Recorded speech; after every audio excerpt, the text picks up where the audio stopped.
Just let me know.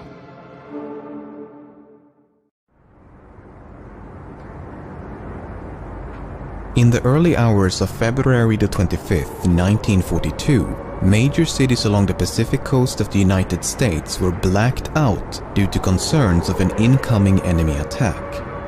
As powerful searchlights scoured the heavens, the roaring streets of Los Angeles fell silent.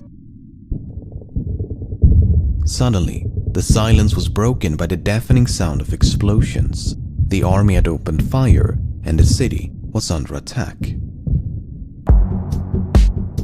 The blackout persisted until dawn, and the troubled masses now demanded an explanation.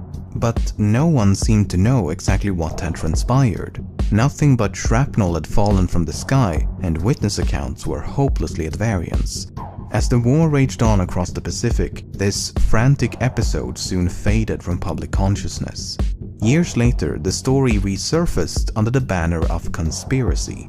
The true nature of the affair had supposedly been covered up by the government, and the Battle of Los Angeles has since become a staple of UFO mythology.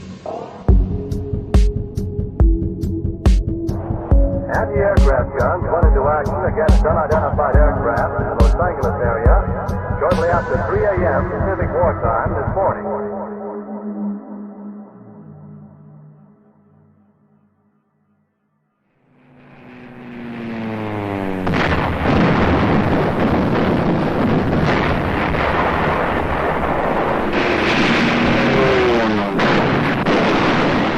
On the morning of December 7th, 1941, the Imperial Japanese Navy launched a surprise attack on the American naval base at Pearl Harbor.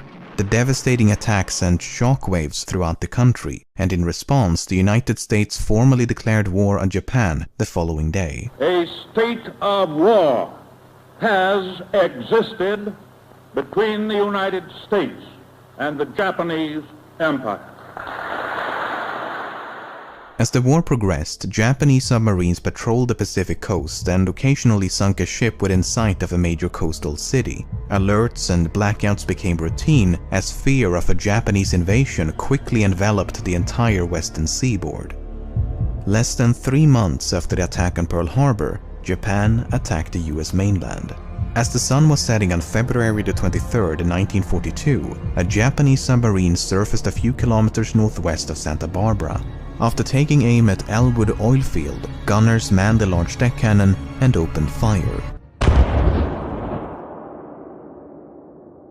The shelling lasted for 20 minutes, and more than a dozen exploding shells came raining down on the docks and nearby installations. Although the damage was minimal and without casualties, the attack had a significant impact on public fears, and the threat of a Japanese invasion now seemed imminent.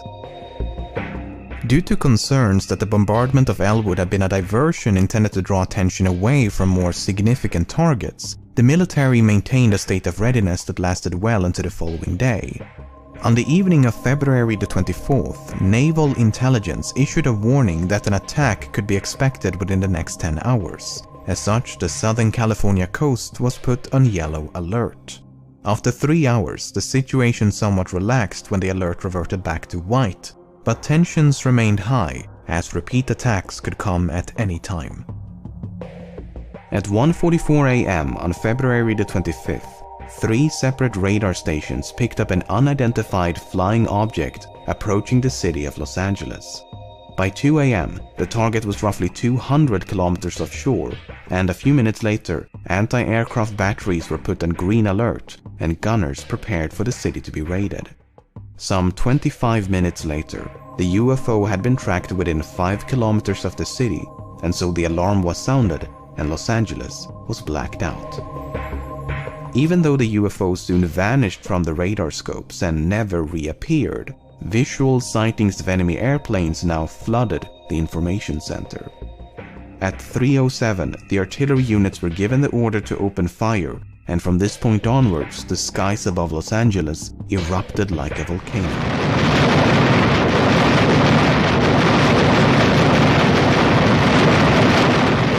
The firing became sporadic as a great variety of targets were sighted all over the city. They ranged from a lone enemy fighter to an entire fleet of up to 200 high-altitude bombers. Meanwhile, equally competent witnesses failed to see anything at all. Diverging estimations of altitude and speed only confused the situation further. Some thought the planes resembled birds, while others insisted they had seen balloons or even a blimp. The unidentified object, which some sources thought might be a blimp, moved slowly down the Pacific coast from Santa Monica and disappeared south of Long Beach. Army officials declined to comment on the possibility that the object might have been a blimp. Although the blackout persisted until dawn, the barrage itself concluded shortly after 4 a.m., by which time more than 1,400 rounds of anti-aircraft artillery had been expended. The evening newspapers struggled to make sense of the situation. Initial reports indicated that multiple enemy planes had been shot down across southwestern Los Angeles. A police officer had allegedly seen 2 planes fall from the cone of the searchlights. However, investigations by the local police found nothing but shrapnel, and the Western Defense Command announced that no bombs had been dropped and no planes had been shot down. The confusion was only compounded by the lack of agreement between military officials. The Secretary of Navy, Franklin Knox, speaking at a press conference in Washington, claimed the incident had been a false alarm and that no planes had been present, further adding that the barrage had been provoked by nothing more than nervousness and overexcitement. Meanwhile, the Secretary of War, Henry Stimson, assessed that up to 15 unidentified planes had in fact flown over the city. Given the lack of an actual strike, the planes were thought to have been part of a Japanese reconnaissance mission, or perhaps a group of commercial planes flown by enemy agents who sought to spread fear and chaos. While the military insisted that every effort was being made to ascertain the facts, this was as close to an explanation as the American people were going to get. It might have been something, it may have been nothing. No one seemed to know, and speculation abounded.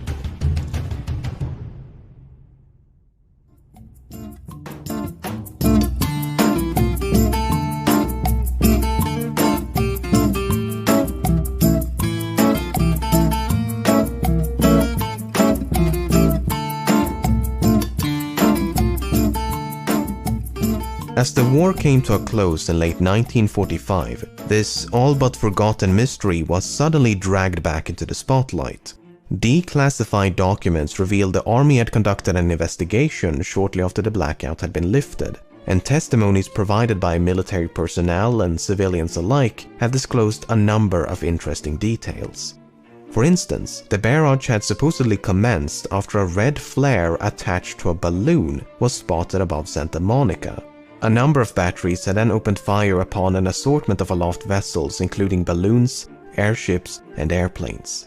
One unit even reported setting a plane on fire soon after the barrage commenced, and some had both seen and heard the plane soaring through the clear night sky.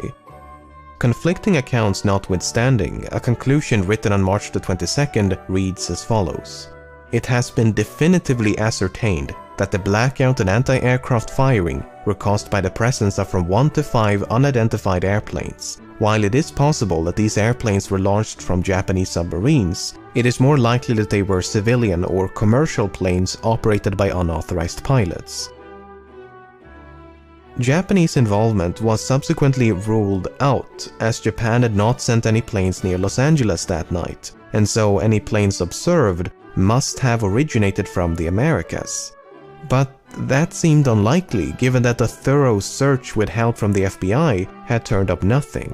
As such, the Battle of Los Angeles was once again ripe for speculation, and by 1948, another theory had gained support. In 1948, a former Army Air Force major and college professor by the name of William Goss extensively researched the incident on behalf of the US Air Force. Goss was given full access to all relevant military records, and he came to the conclusion that weather balloons had been responsible. And there is a lot of evidence to support that theory. As previously mentioned, the barrage had supposedly been provoked by a balloon carrying a red flare. At least 3 officers testified that they had identified a target as a weather balloon, and one of them chose not to fire after learning that the weather balloon had indeed been released by one of the regiments. His testimony was corroborated by a general who claims that 2 meteorological balloons had been released near Hollywood that night. Furthermore, a balloon may account for the slow movement. According to some, the UFO required nearly 30 minutes to cover a distance of some 40 kilometers. Army officials declined to comment on the possibility that the object might have been a blimp. However, it required nearly 30 minutes to travel some 25 miles, far slower than an airplane. In fact, artillery units were criticized by the investigation for failing to take the slow rate of travel into consideration. On the other hand, the balloon theory does raise a few valid questions. For one thing, why did the army open fire on a harmless balloon? Well, one possible explanation comes from a former army colonel by the name of John Murphy, who participated in the investigation. In 1949, Murphy wrote an article in which he claims that when the regional controller in San Francisco received word of a balloon over Los Angeles, he misconstrued its description as that of a large enemy Zeppelin. As such, he gave the order to open fire despite having no authorization to do so. This is somewhat supported by the Army investigation, which states that the responsibility for opening fire should rest with the anti-aircraft commander, not the controller.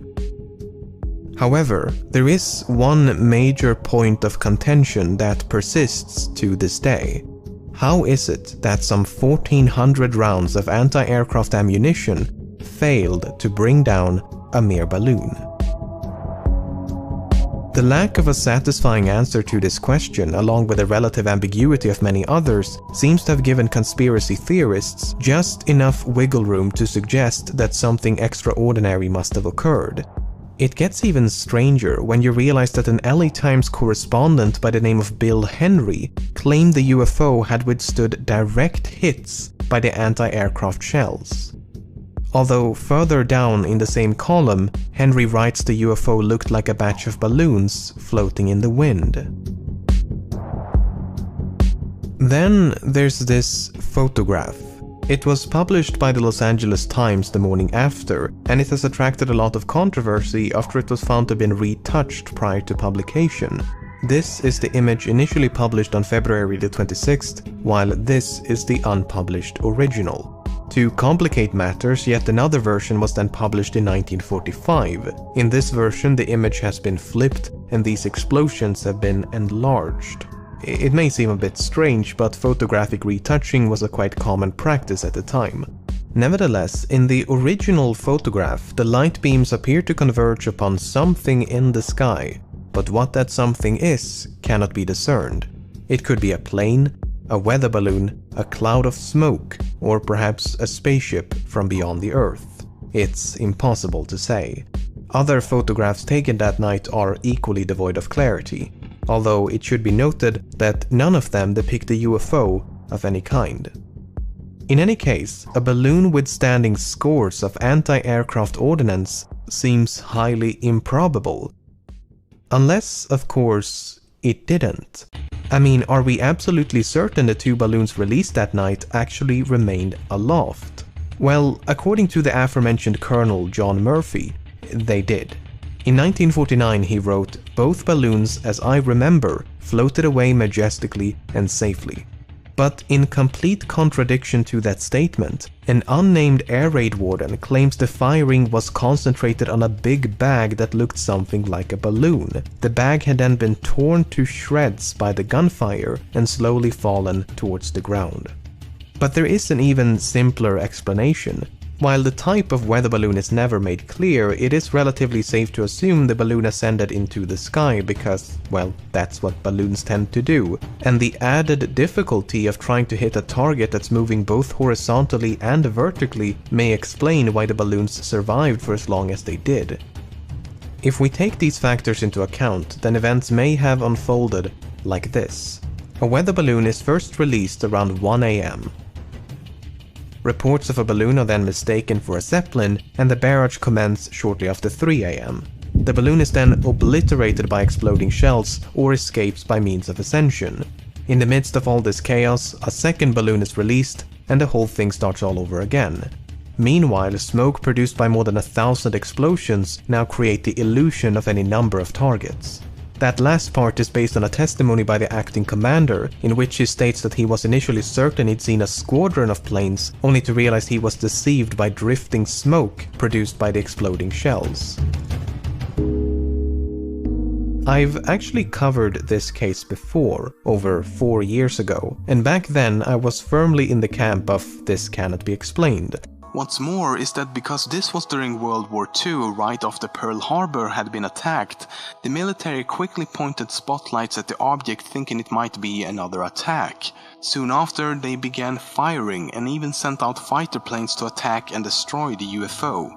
But much like the channel name I used back then, my claim that American planes had pursued the UFO was a mistake. While an anonymous source initially claimed the Air Force had pursued the UFOs, U.S. Army planes quickly took to the dark skies, but whether they contacted the object has not been announced. Although some watchers say they saw airplanes in the air, semi-official sources say they probably were the U.S. Army's pursuit. This was immediately refuted.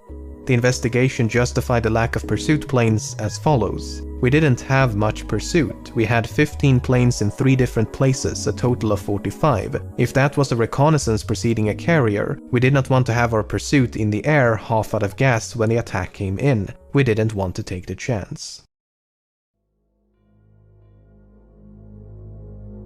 Now, there is one last major flaw with this theory: the radar readings. As previously mentioned, 3 separate radar stations picked up a UFO at 1:44 a.m.